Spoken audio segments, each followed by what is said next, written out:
Why She Hates Online Dating, episode number 53. Today's episode of the Keep It 100 Girl Show is brought to you by Target. October ushers in cooler weather, pumpkin-infused specialties such as lattes, pumpkin pie, pumpkin loaf, and more importantly, leading up to the holiday season. Fall is a time just to cozy up, and Target is offering 25% off bedding, bath, rugs, throw pillows, and blankets. For you holiday early birds, Target wants you to spend $50, save $10. Spend $100, save $25 on all toys excluding Legos. With Halloween right around the corner, you can spend $30 and save $5 on all Halloween items online and in the store. For online only, if you spend $60, you save $10. For easy access, find the Target shopping links to each of these sales located right in the show notes on your mobile phone. Or you can just head over to ninababel.com/podcast. And you know what? You just head on over to episode number 53 and you look for the Target shopping link. I've been moving like this since I was downtown. I'm fading into you. Are you ready to take it to footloose? I'm a flippity flop, that clickety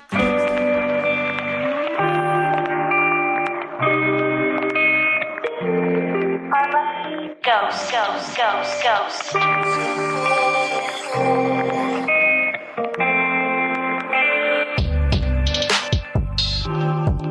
Haha! Welcome back to the Keep It 100 Girl Show, and you're listening to episode number 53. I'm your host, Nina Babel, and I help men and women celebrate embarrassment in their lives. I'm your relationship strategist, leading and guiding you to making better decisions and having those open conversations with confidence. This podcast is more of a girl-friendly, keep it 100 flavor, teaching you how to use your voice and be action takers because most of you are too shy, nervy, or embarrassed to ask the question. To that end, I share what women and men are thinking but not saying out loud. Every week, I'm unapologetically myself. You're unapologetically yourselves too. And you know what? There's no filters, no judgment, no boundaries. Right?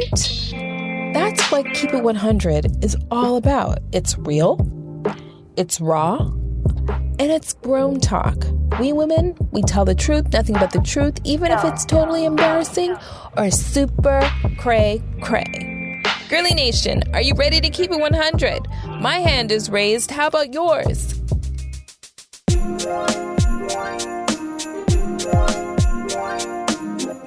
In last week's episode, I gave women center stage to voice their opinion on splitting the bill. In episode 51, this age-old question of he pays versus she pays, and that whole moment of awkwardness, especially on the first date when that bill hits the table. Who fronts the bill? It opened me up to different points of view, such as you plan it, you pay for it. But I think I'm still stuck in that cultural, stereotypical, gender stereotype way of thinking, like the guy needs to pay for it. And you know what? You gotta earn my dollars over time. So it's not until we are on solid ground, we're over that relationship hump, we are official, then you will see Nina start pitching in. All right, so check it. In my Keep It 100 moment, I shared a Nina-worthy list of 10 vitamins every woman in their 20s should start taking. My road to fabulousness got a little late start in my early 30s. So I just wanted to pass the positivity by giving you all the known unknowns of being a woman way in advance. So we live in a busy generation. When people ask you, how are you? It's always that, oh, I'm crazy busy. Oh, I'm busy. Oh, I'm so busy. All right, we get it. But when you're a single mom and you're divorced or just living a life of singledom, how do these crazy busy people date these days? So according to Time magazine's article, everything you thought about love is wrong mentioned that online dating is a $2.4 billion industry, and 38% of Americans, starting from millennials to 50 and over, describe themselves as single and looking. And furthermore, they've given the online dating site thing a whirl, just like normal. So online dating is great. I totally advocate online dating. People think it feels icky or like it's less real than meeting someone in real life. Oh my gosh, that's the thing with Tinder. I would get tired of this because I never clicked like. I really think that is where Prince Charming is at places like the gas station. I don't understand this fascination of men sending a particular body part picture to women when you said you don't want to see it. Yeah, this online world would make you think mathematically that, you know what? You have more options out there, more than ever. From buying, selling, to Googling how long it takes, to point A to point B, to looking at profile photos. This digital romantic world has magnified my picky self. So in today's episode, we will not only be talking about those embarrassing online dating moments, but why women hate online dating. I mean, hate, let me take that back. Hate is a strong word. Let's call it shitty. On the positive side, we're going to start with the not so shitty approach. Veronica's in her 30s, she's a dating coach, and she's now engaged to her longtime boyfriend, who she ended up meeting through friends, not online dating. But she talks about the distinction between dating and online dating. When I was dating, like if there wasn't communication, you know, if more than like 4 hours left with no communication, like I would start going into anxiety mode. I would start like replaying everything in my head. I would create all these scenarios in my head. I would just get so worked up. Like, oh my God, does he like me? Should I text him? Why isn't he texting me? Like maybe he's busy. Would it be bothering if I text him? I mean, I would literally drive myself crazy. And the crazy part is that some of those people I'd only gone on dates with like maybe 1 or 2 times. So I don't even know who this person is really, like in the grand scheme of things, but I would still get so worked up about texting. Veronica has no regrets whatsoever with her past dating episodes. She said every guy she met left her with a personal learning experience. I don't actually regret dating anyone because I think that, I mean, and I even thought this before I went through my transformation, that everyone that I dated was a learning experience on what I did or didn't want in a relationship. Mm-hmm. And I mean, what I regret more is just how I behaved and what I believed it took to get into a relationship.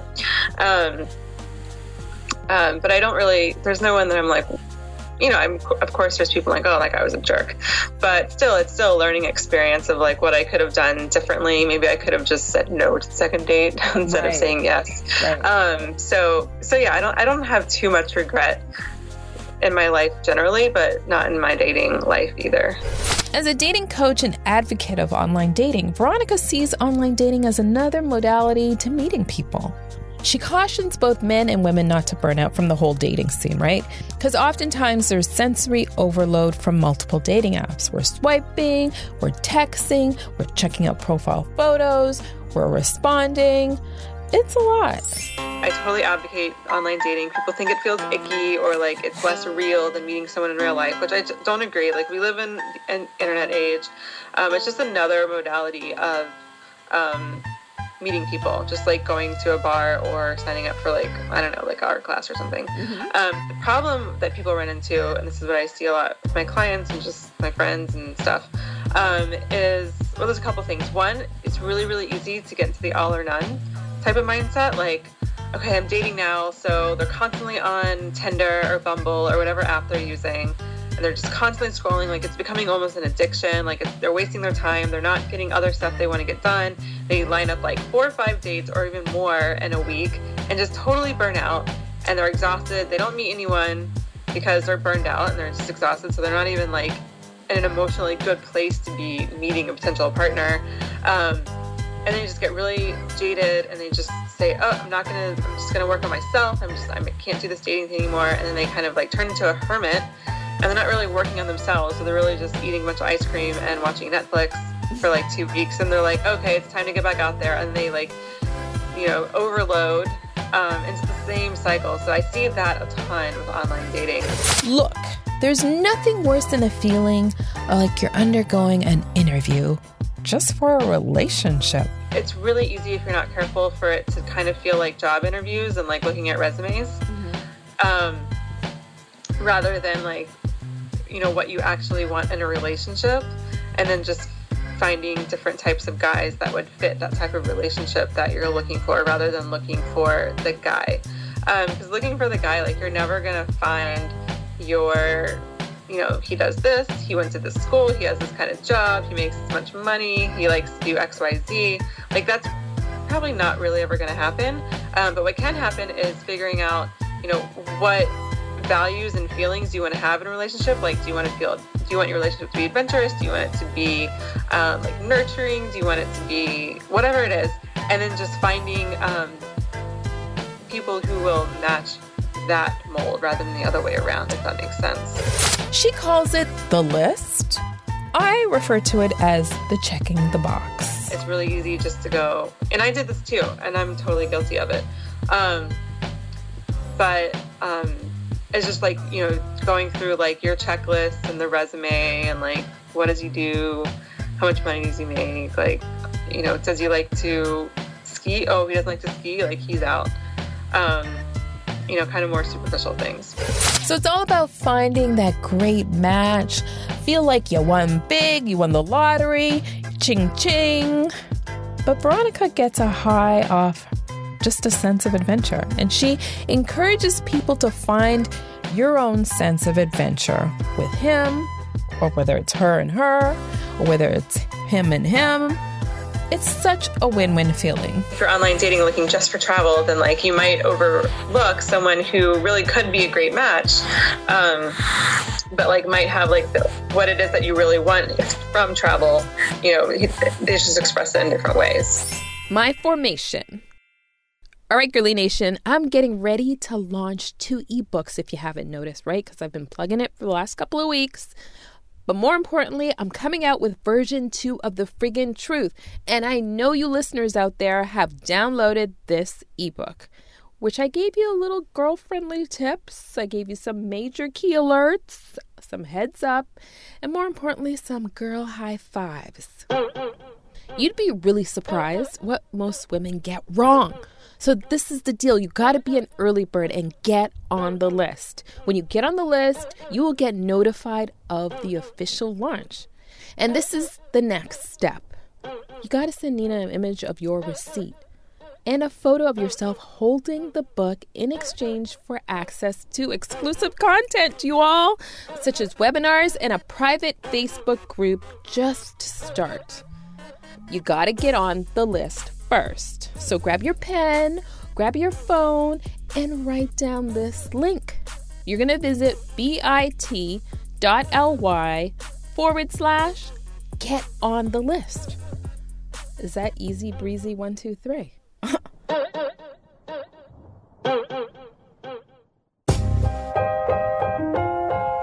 So one of my Snapchat followers dubbed Tinder the MySpace of dating apps.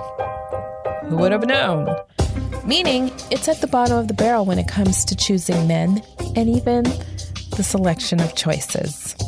Stephanie is in her 30s and single. She recommended Bumble, which requires women to send the first message.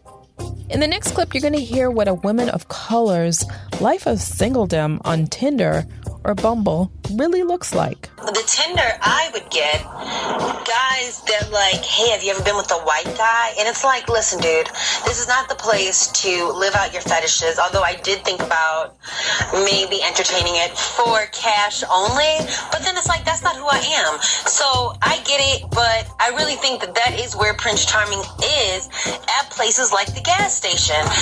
And the dating app, you have to be extremely open to meeting somebody, and then I feel like you're almost settling, because especially for women of color, if you're a white girl, it's no problem. And if you're a black guy, it's no problem, because black guys will date white chicks. But if you're trying to have like a traditional black man relationship, or even like a white dude or any guy of color with some swag. Yeah, but I would just meet these guys that like you would swipe right, swipe left, and they wouldn't communicate afterwards, or they'd be really weird, or they have these really weird voices, and I just wasn't getting with that. And it's like, if you're gonna get with the fly black chick that's an entrepreneur such as ourselves, it's like you have to be open to many things that goes on culturally, socially, and you have to look cool. You know what I mean? You have to look cool, because we look cool. So yeah, but look, we're not gonna be single. That's not what we want to be, so it's not gonna be. It's just gonna take a little time. So Stacey's in her 40s, single mom and dating. Her and I discussed the ins and outs, the whole mechanics of using Tinder. The swiping right, left, the likes, the mutuals, the maybes. I thought you were cute, but I really didn't like you. Oh my gosh, that's the thing with Tinder. I would get tired of this because I never clicked like. To the point when I did click like, it was out of pressure. By mistake. No, for me it was by mistake. I forgot which way was what. So one time I just was like, all right, fine. I was like, 1 out of 20,000. And I would be pissed. It was funny. I would get upset if it was mutual. I'd be like, I know. Didn't really even like you. So these dating apps are all GPS driven. So it's going to pull up your potentials that are in your neighborhood. Wrong. Why would I even want to do that? I don't want anyone from Tinder, Bumble, whatever it is, who lives close to my house. Anyways, listen up, because I saw somebody I knew on one of these apps. And the thing is, this dude is married. And he lives kind of sort of in my neighborhood too. But my darn finger was swiping so fast that I couldn't go back. That's the thing. You can't rewind. You can't go back. Once you swipe, on to the next one. When we come back, we're going to find out from Stacey how she uses the dating app. Have you subscribed to the Keep It 100 Girl podcast on iTunes? Because it's real easy breezy. And this is what you're going to do. You're going to look at my lovely red outfitted self to the left. And then to the middle, somewhat, you're going to see details, review, and related right smack in the middle with it's grayed out a little bit. All you got to do is click reviews. And then you're going to see in purple, write a review. Click that and voila. That's where you click 5 stars, put the title of your review, and put the description. And it's easy breezy 1, 2, 3. It's that simple stupid.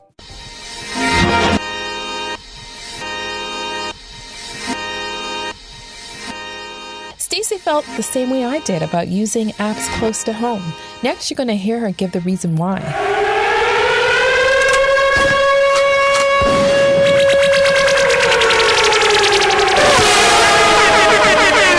I would do it at work.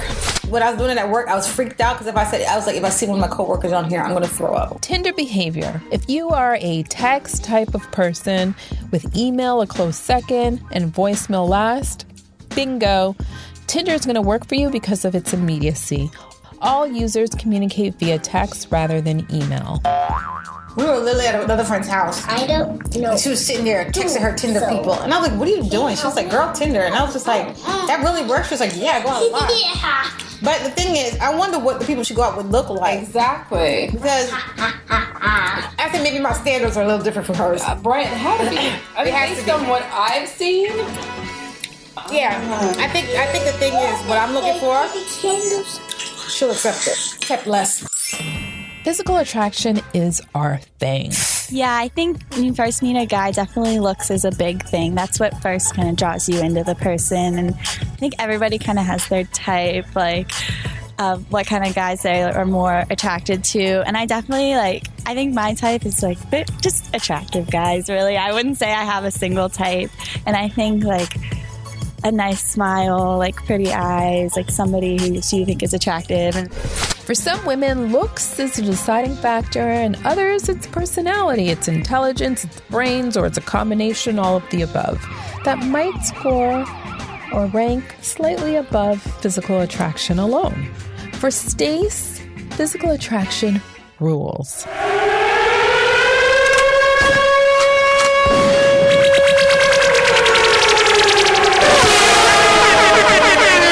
I'm still very much a person about physical Me too. attraction. Yeah. It's funny, a group I had this group on Facebook, and there was a conversation about how important is physical attraction. I was like, without it, there is no. I have screenshots of things that have been sent to me and then ones that I didn't save that were, I don't understand this fascination of men sending a particular body part picture to women when you've said you don't want to see it. So I've gotten all kinds of things, yeah, but I've tried the online dating. I have to tell you, it's worked for some. My best friend found her husband on eHarmony. But for me, I am much better at forming relationships when I kind of meet people organically in life. So I realized that if I want to meet somebody to date, I really need to become more involved in life, in activities and things that I enjoy. It's just that right now I'm focusing a lot on my business. However, I am going to a lot of conferences of people who are, and that's a great place to meet people who are kind of in the same mindset as you are too. They're entrepreneurial, who are, driven and have goals and hobbies outside of, watching Netflix every night. Yeah. So that's a good place to meet people too, and just to network and connect. And sometimes, you can find people to date that way too. But I guess right now I'm not as focused on it. Maybe I should be. I don't know. I mean, I'm totally fine with not having children. That's something that I've spoken a lot about in my family, that I'm like, don't expect me to have grandchildren, because at this point that's not something that's on my radar. And so if I found somebody, great. If I don't feel like I'm living any sort of, life that's incomplete either. So I've kind of resolved it that way in my mind.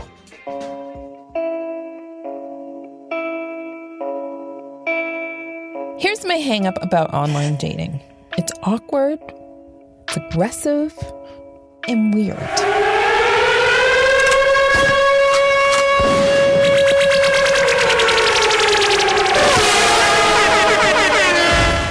You definitely have to have a strong stomach. And for online dating too. Meeting people takes a different approach nowadays. It requires a different kind of leveling up when it comes to relationships. Taking charge of your love life, or maybe just being more open.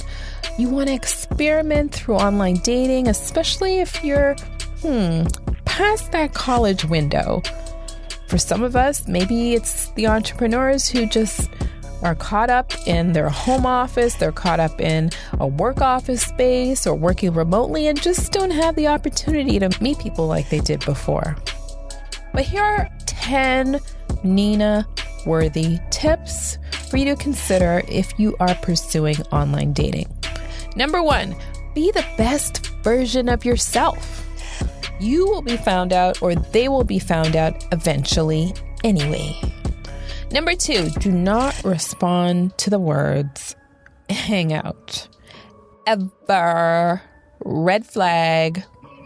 Number 3, a man who has a plan is sexy. Especially if you are in a entrepreneurial career, if you are a decision maker, you're tired of making decisions. You want someone else to take the bull by the horns. Number 4, pets. If they are a big part of your life, why not look for somebody with the same interest? Bada bing, bada boom. Number 5, pay closer attention to those profiles with a full body shot, opposed to just from the chest up, right? That means there's less surprises along the way.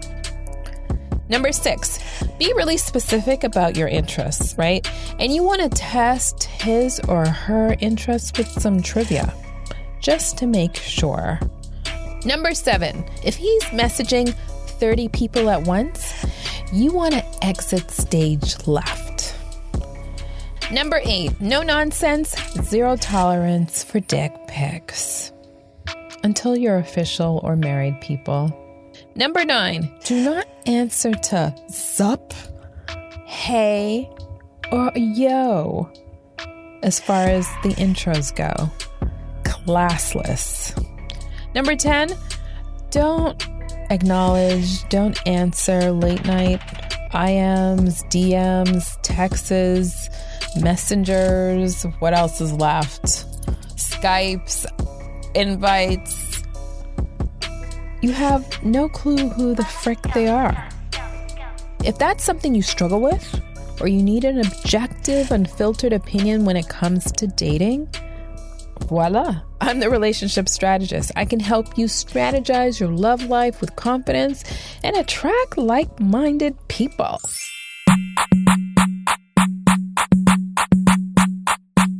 And that wraps up another episode of the Keep It 100 Girls Show. Your go-to girlfriend is there to empower you every week, ladies. The best conversations happen after each podcast. Reply to this podcast or send a quick email to ask@NinaBabel and tell me what you're struggling with right now. Even if it's something really, really small, don't hesitate.